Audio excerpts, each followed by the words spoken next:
فرمایا 7 قسم کے افراد ایسے ہیں جنہیں قیامت کے دن کائنات کا رب اپنے عرش کے سائے میں جگہ عطا فرمائے گا۔ قیامت کے دن نفسا نفسی کا عالم ہوگا، ہر بندہ حیران و پریشان ہوگا، والدین جیسا رشتہ ساتھ چھوڑ دے گا، اولاد کی وفاداریاں ختم ہو جائیں گی، دوست کے ساتھ تعلق توڑ دے گا، اگر تعلق ذاتیات کے ہوئے، اگر تعلق دنیاوی طور پر ہوئے، لیکن جس کا تعلق بھی اللہ کی رضا کے لیے ہوگا، فرمایا قیامت کے دن وہ تعلق چھوڑے گا نہیں، بلکہ دوست کو لے کر جنت میں داخل ہو جائے گا۔ میرے محبوب فرماتے ہیں 7 قسم کے افراد میں پہلا شخص وہ ہے عادل حکمران،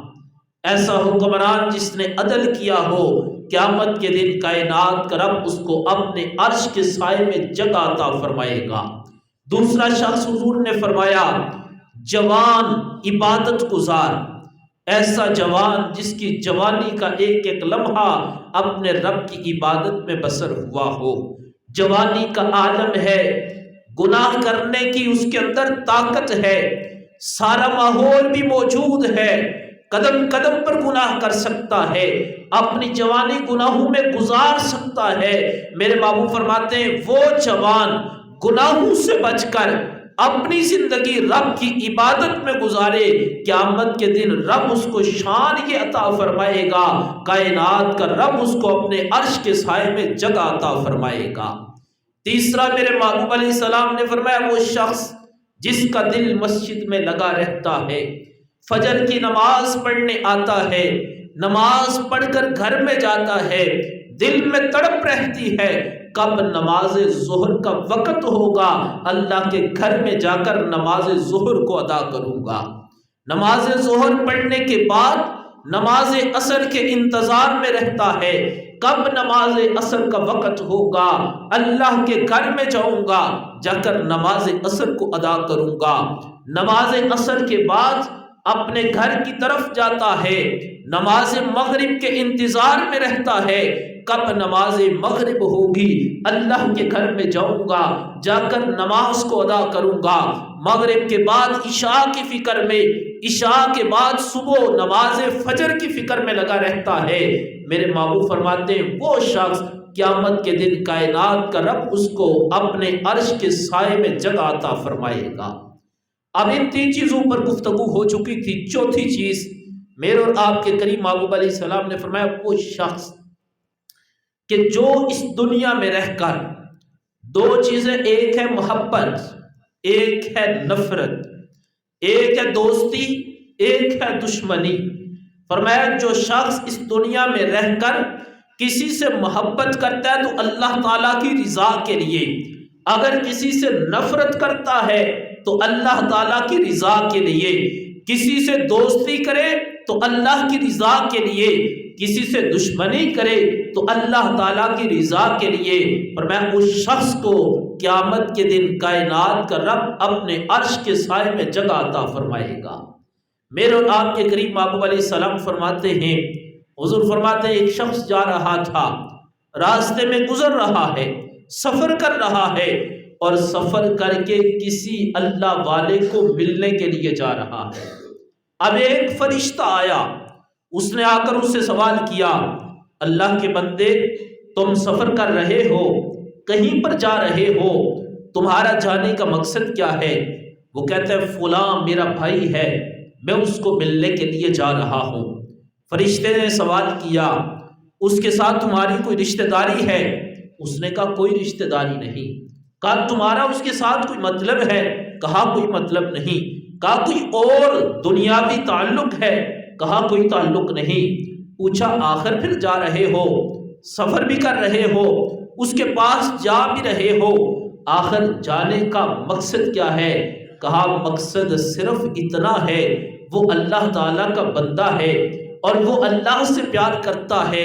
اس وجہ سے میں اس بندے کے ساتھ پیار کرتا ہوں۔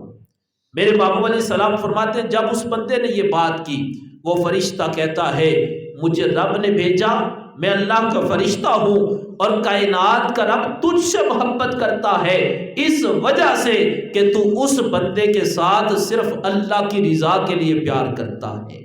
فرمایا وہ بندہ جب کسی سے پیار کرے، کسی سے محبت کرے، دوستی کرے، کسی سے ملاقات کرے، مقصد صرف اللہ کی رضا ہو، تو قیامت کے دن اس بندے کو کائنات کا رب شان عطا فرمائے گا۔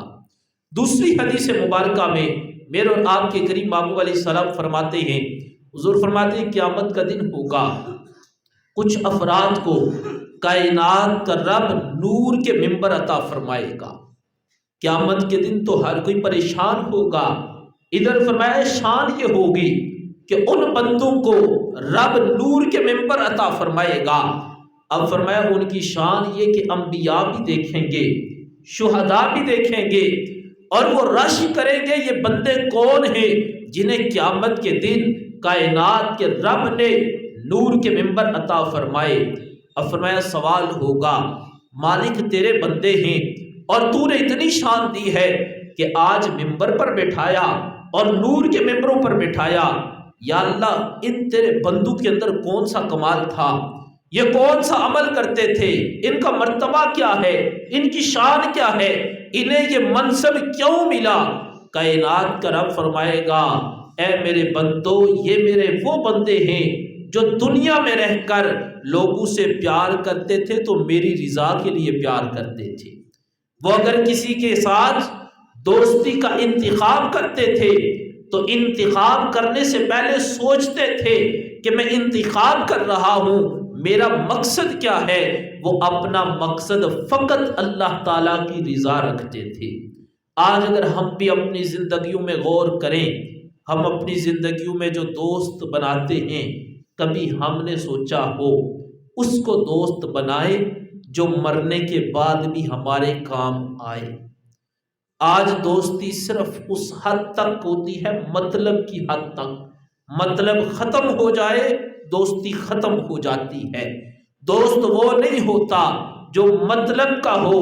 دوست وہ ہوتا ہے جو ہر وقت آپ کے بارے میں اچھا سوچے، اگر دنیا سے چلے جاؤ تو آپ کے جانے کے بعد وہ آپ کی بخشش کا ذریعہ بن سکے۔ پھر ہماری دشمنیاں ہوتی ہیں ذاتیات کی،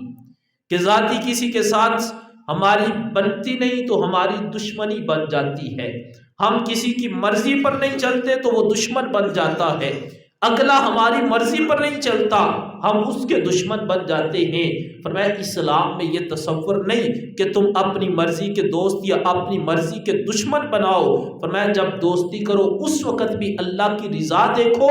جب تم کسی سے دشمنی کرو اللہ کی رضا دیکھو۔ میرے اور آپ کے کریم محبوب نے فرمایا جو کسی سے دوستی بھی اللہ کی رضا کے لیے کرے، کسی سے دشمنی بھی اللہ کی رضا کے لیے کرے، فرمایا کائنات کا رب اس بندے کے ایمان کو مکمل کر دیتا ہے۔ اس واسطے دوستی دشمنی کرتے وقت اللہ تعالیٰ کی رضا کو مد نظر رکھنا چاہیے۔ پانچویں چیز میرے اور آپ کے کریم محبوب علیہ السلام نے فرمایا، وہ شخص کہ جس کی نظر کسی عورت پر پڑی، اب عورت نے اس کو دعوت دی آؤ برائی کرو، اب ہے بھی جوان، موقع بھی ہے، حسن بھی ہے، طاقت بھی ہے، عورت نے دعوت دی آؤ برائی کرے، وہ جوان پریشان ہو جاتا ہے،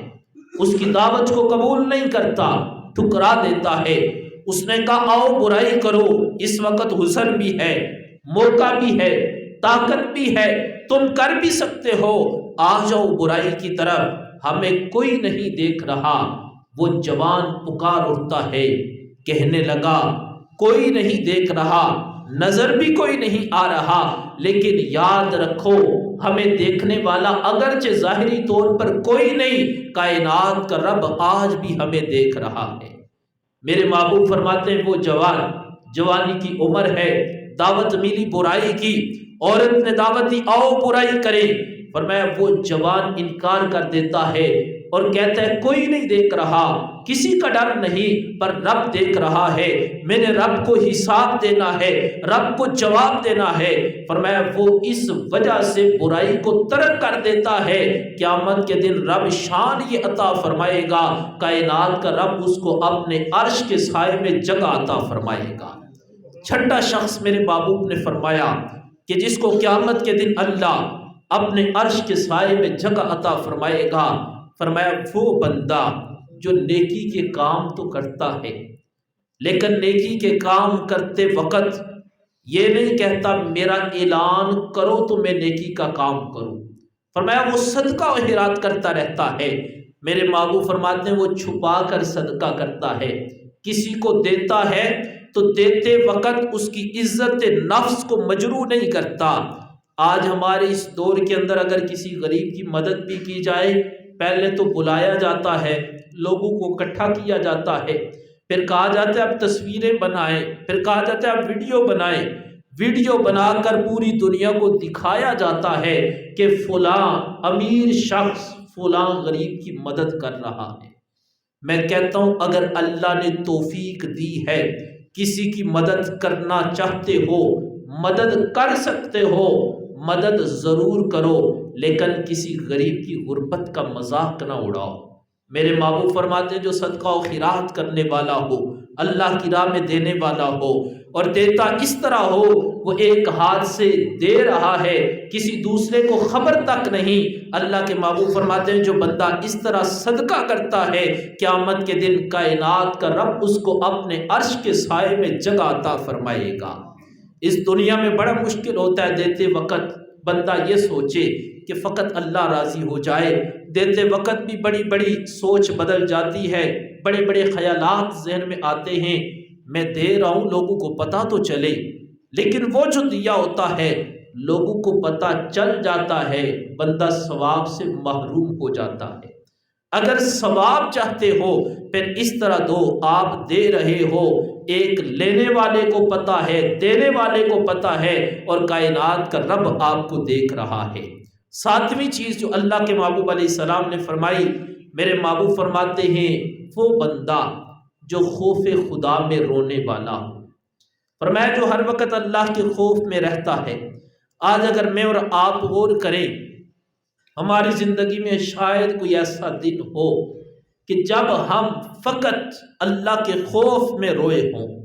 میں کہتا ہوں آج اگر ہم اپنی زندگیوں میں تبدیلیاں لانا چاہتے ہیں، اس کا بڑا آسان طریقہ ہے، رات کو جب ہم سونے کے لیے اپنے بستر پر جائیں، اس وقت کسی سے بات نہ کریں، اپنا محاسبہ خود کریں۔ ہم دوسروں کی اصلاح میں لگے رہتے ہیں، دوسروں کے عیبوں کی تلاش کرتے رہتے ہیں، فلاں میں یہ بھی عیب ہے، فلاں میں یہ بھی عیب ہے، یہ بھی عیب ہے، پر رات کو سونے کے وقت جب اپنے بستر پر جائیں، اس وقت بیٹھ کر صرف 5 منٹوں کے لیے اگر ہم اپنے اپنے گریبان میں جا کر دیکھیں، صبح سے لے کر اس وقت تک میں نے کتنی اللہ کی فرما برداری کی اور کتنی اپنے رب کی نافرمانی کی ہے۔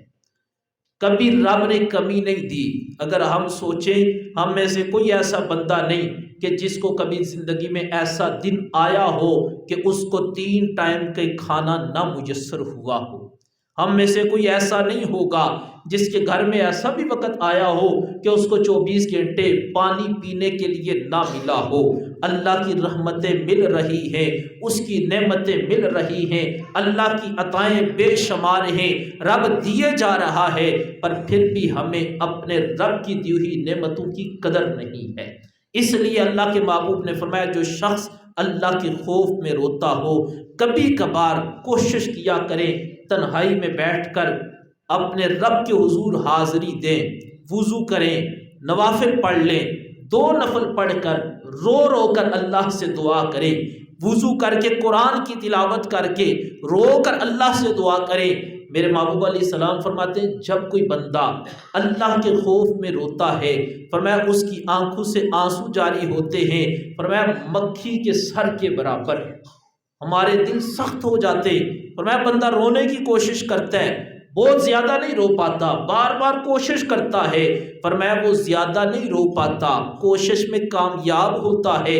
مکھی کے سر کے برابر اگر اس کی آنکھ سے آنسو نکل کر اس کے رخسار پہ ٹپک جاتا ہے، کائنات کا رب اس بندے کے گناہوں کو معاف فرما دیتا ہے۔ فرمایا اس کی وجہ سے اللہ اس پر جہنم کو حرام کر دیتا ہے۔ میرے اور آپ کے کریم محبوب نے فرمایا جو بندہ اللہ کی خوف میں روتا ہو، رب سے ڈرتا ہو، قیامت کے دن کائنات کا رب اس کو اپنے عرش کے سائے میں جگہ عطا فرمائے گا۔ میری دعا ہے اللہ تعالی ہم سب کو عمل کرنے کی توفیق عطا فرمائے۔ جو 7 چیزیں میں نے بیان کی، اللہ تعالی ہم سب کو عمل کی توفیق عطا فرمائے۔ وما علینا الا البلاغ۔